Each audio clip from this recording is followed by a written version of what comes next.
Alright, hello everyone.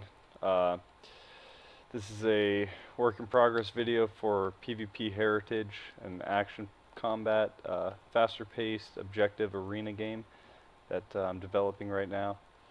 And mainly for the past while I've been working on the AI, trying to get their movement down and have them become more of a challenge than just running straight at you. I've been working on their strapping and then their rerouting so they don't end up just running into walls, and they have a little bit of brain right now. And I've been working on this with Rama. Some of you may have seen him on the board. He's been helping me develop the foundation and structure for how I've been building the AI essentially, and as well he's been a big help along the whole way. Couldn't have done it without him. And then I will also be showing off some of the abilities for each of the characters, and yeah, that's it. That's about all I have to show right now. So I'll go ahead and spawn an AI in.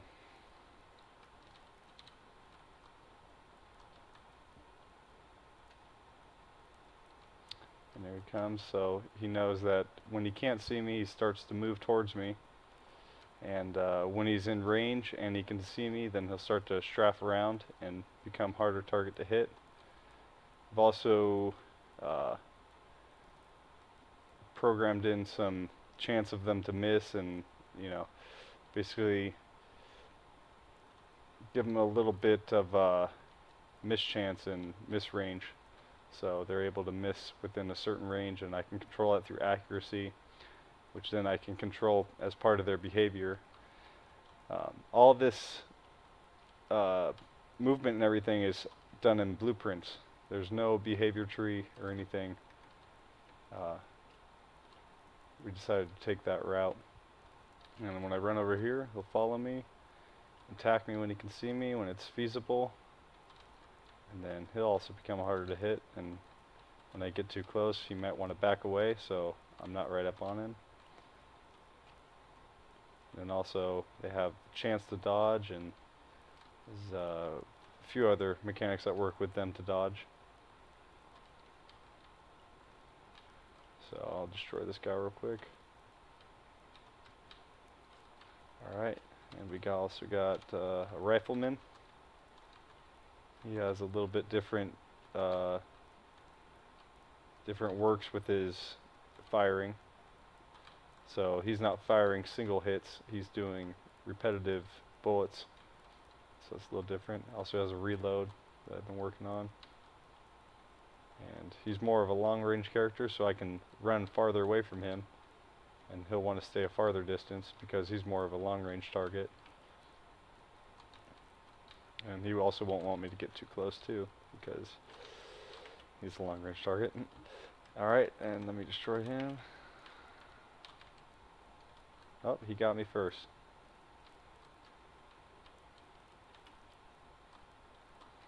Let's take him out real quick.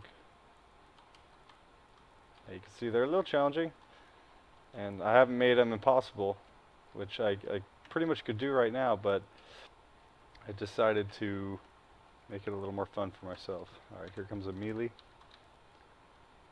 however you like to say it. And his mechanics are wanting to get up on you, and because he can't make long range attacks. So there's a little bit of a different AI mechanic.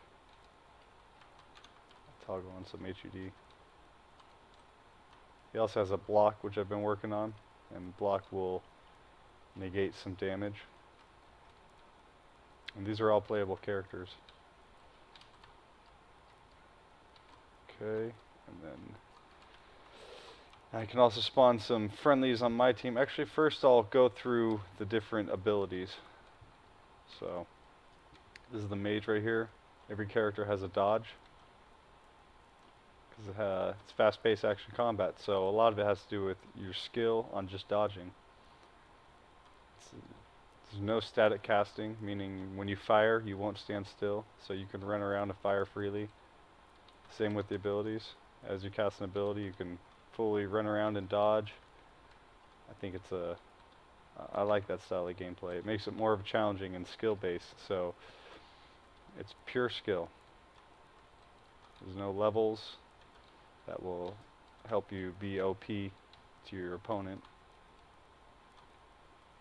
Alright, so here's the first ability. You can shoot a wall of projectile that's slower moving, easier to dodge. Okay, next up in the video, I want to show off the ability system that I've written. The way it works is every character has 5 ability buttons, and every ability button is potentially able to cast 2 abilities. And in order to get to your second ability per button, you need to charge up your ability.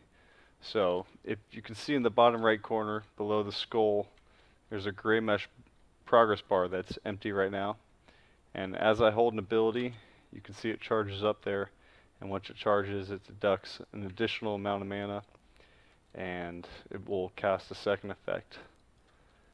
So the first ability is a horizontal plane. It's a spell wall, so it takes up a little bit more area. It's slower moving, so it's easy to dodge, but it kind of forces your opponent to move out of the direction that you're casting it. And then here's the uncharged ability, and then as you charge it up, you get to a second ability, and it takes up a little more area. Alright, the next ability is a close range area of effect ring spell, and uncharged, cast like that, and it's damage over time, so it's kind of like a fire effect. And then if you charge it up, then it switches telegraph there, and you can see that you can spawn fire on the ground, so it's kind of more crowd control. You can kind of block off areas, and that is also damage over time once it's touched the target. And you can paint it all over. Goes on objects. So it's good for crowd control. All around mage seems to have been fitted to be a good crowd control character. And the next ability is, I should say, is kite. So every character will have a kite, and the kite is a ability which helps you get out of combat quicker. And the mage's is let's see, so it's a quick teleport.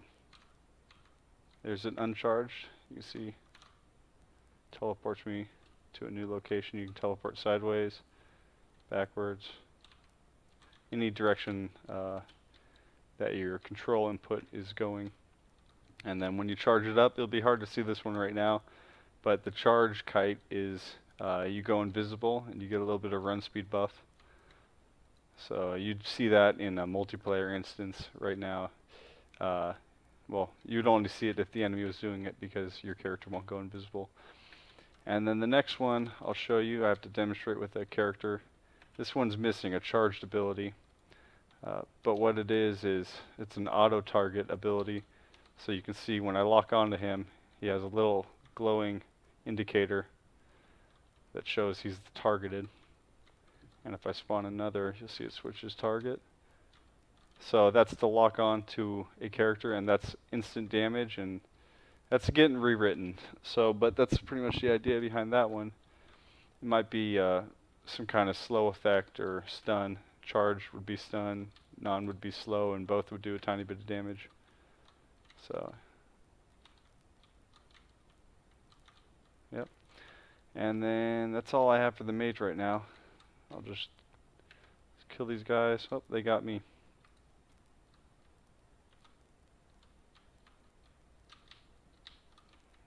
Get through them real quick, and I'll spawn the next character if I can.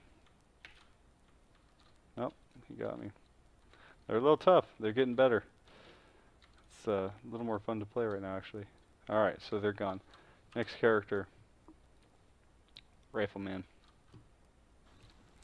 Okay, so the Rifleman is a long-range character. Also, every character has a dodge. They'll have a, I term it as a roll.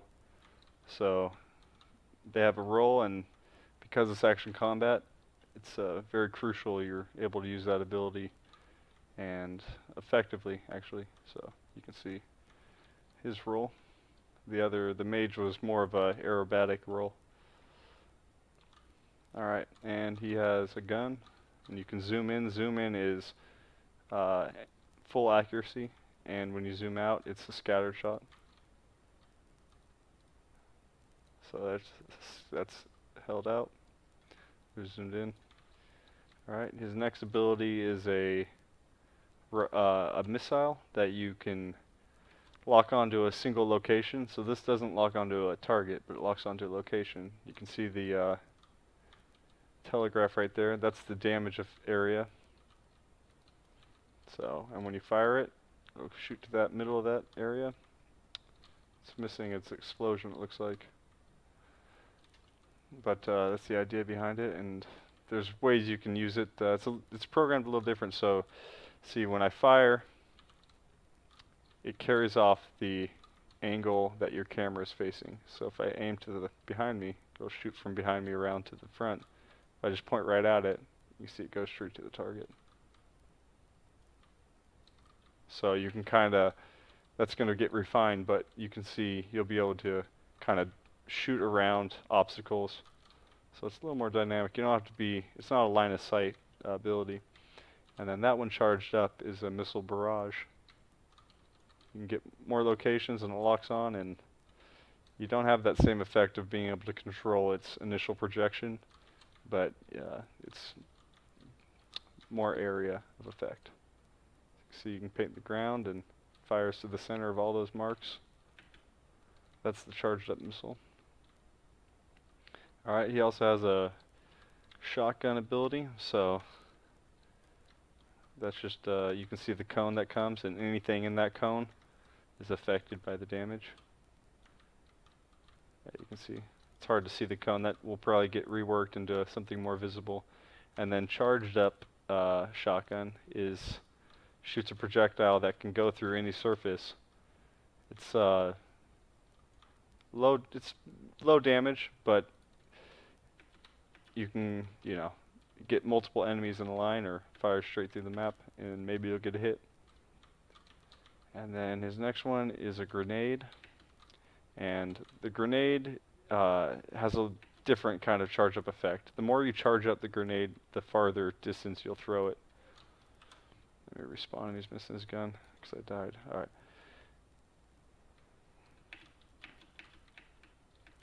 So you can see if I just tap the grenade, it goes that far. If I charge it up all the way, it goes a lot farther. So you can really get some good distance with it. It has a bounce and a delayed trigger. But that's a kind of different mechanic with the charging. So instead of it being two abilities, there's just one ability, but the dynamic ability. Alright, and his other one, his kite is a reload, because he has an ammo count, so you can run out of ammo. You'll see him on the left there, the orange numbers. When I run out, I can't fire anymore, and then you get a reload, but the reload is also a run buff. And then charged up is a knockback, so you'll knock back any targets that you're around, and then you get a bigger run buff with sacrifice to more mana and more delay charging. So when you're charging, you can't really do anything. So there's a good way to balance between how long the charge takes, how much extra mana it costs, and then also every ability has a cooldown that I've programmed, but I'm not using it right now. And the cooldowns will have different lengths depending on if the ability was casted charged or if it was uncharged. And his other ability, I think it's his last one, yes, is it's a slow. So you have another kind of telegraph where you have a floating object. Let me get over here so you can see it in the light. So you can see that floating object in the middle. That's your height, and then the ground is marked by the bottom telegraph. And to zoom it in and out, you spin the wheel. So as I spin the wheel, it goes out, and there's a max distance you can cast it. And there's some, yeah, you can pretty much see it right there. I don't know how well it's recording. Alright, so that one is a slow. The first one's a slow. Once it explodes, it applies a slow to that area that's indicated on the ground. So that telegraph is also a damage marker. And there's also fall off radius, so the closer you get them to these to the center of the telegraphs, the more damage they get. And then his charged up is a suck-in. It's like a vacuum. I'll get a guy to demonstrate it. So you can see, here comes a mage. When I cast it, he gets sucked into the center, and he can't move out until it's done. And then this one's a slow. You see, he stops. Actually, it's more of a stun right now. A very slow. Okay, and then here's the shotgun. Here's the charge up. Oh. Alright, here's the charge up. And then here's a missile. Oh, miss. Alright. And then here's a grenade. You see, grenade also has a knockback effect. If I get a good one, that's fall off, so you gotta get it close. Okay.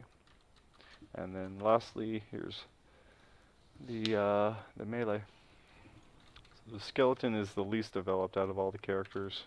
I'd say the rifleman is the closest to finished, at least conceptually. I'd say they all need big particle boost. Particles are a little weak. Alright, here's a skeleton. He's the melee class. He's a little quicker than the other two, and like I said, he has a block, so as you run around with that block, you're negating damage, and then the downfall is you know, when you're not blocking, you can get more damage, and it negates quite a bit, because his whole thing is he has to engage the target, and that's a little bit of a challenge. I could probably get refined. So his abilities, he has a basic attack that just swings. You swing around. Okay. And then his first attack is a spin damage. So that's AoE. Anything you get in there is getting spin damage. And then as I charge up, you get a run buff and a longer spin attack. And there's charge, here's uncharged, and here's charged. Alright, and the next one is an engage attack. So it's an air dash. And this is like the rifleman's grenade. The charge meter is a dynamic thing. The longer you charge, the farther distance you're able to launch. So fully charged, I can get pretty dang far. And then a quick charge, it's not too far. I can probably get a little more distance. It's a little weak right now. But I think charge right now has a slow effect. So when I hit someone with charge, yeah, it gets slowed. So you can see it's a little tough to engage with him.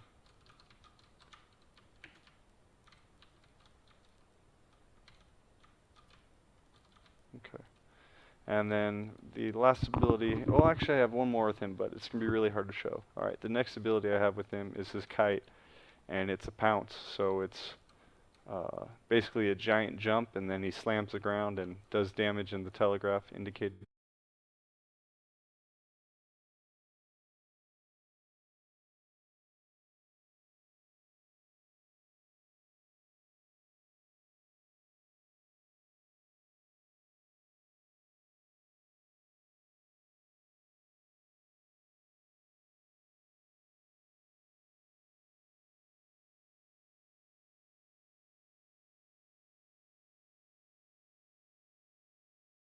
Against the AI. And soon we'll have some capture the flag and objective modes to try out against AI. Alright, so now I'm going to show off some of the blueprints that I've developed for all this. Okay, now I want to just briefly and quickly show you through some of the blueprints I've written. And we'll start with some of the AI. So I'll just go into what I'm mainly after showing you. Here's the main character. This is how the movement gets called. This is part of its movement tree. And here's specifically for combat. And right now, work in progress is a jump pathing, which actually that's not the location. This is the jump path we're working on, trying to get them to jump around the map and jump to objects, because a part of the game will be having the characters, or having the player scale the map vertically to get to different parts of the map quicker, as just functionality and mechanics. So combat pathing, I'll show you this big one I've written. It's the reroutes. This is how the AI decides if it's going to run into something else, mainly a wall. So I call it wall trace hit reroute, and it's basically like a bumper. And as the AI gets close to a wall, the bumper goes off and it says, "Okay, switch your direction that you're traveling in." And the direction it switches to is all randomly called based upon which areas it can move in. So it does other traces to find out if it can commit to moving the next direction. So that one looks pretty wild, but it's pretty simple, and it's actually not heavy at all. It can run potentially up to just one line, or if it gets really heavy, it'll cycle through it all once real quick and then delay so we don't get broken or it doesn't bog anything down. But it works pretty good. Works really good. Yep, and then I'll show you through some quick more, just how intense I've been programming. So for the strafe, here's for the strafe movement.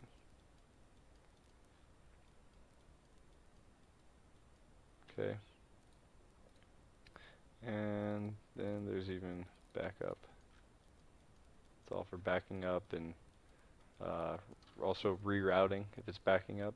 So the only time that I use any of the vanilla blueprint functions is just for a move to, and I just do a simple move to target, and that's the only thing that uses the nav mesh.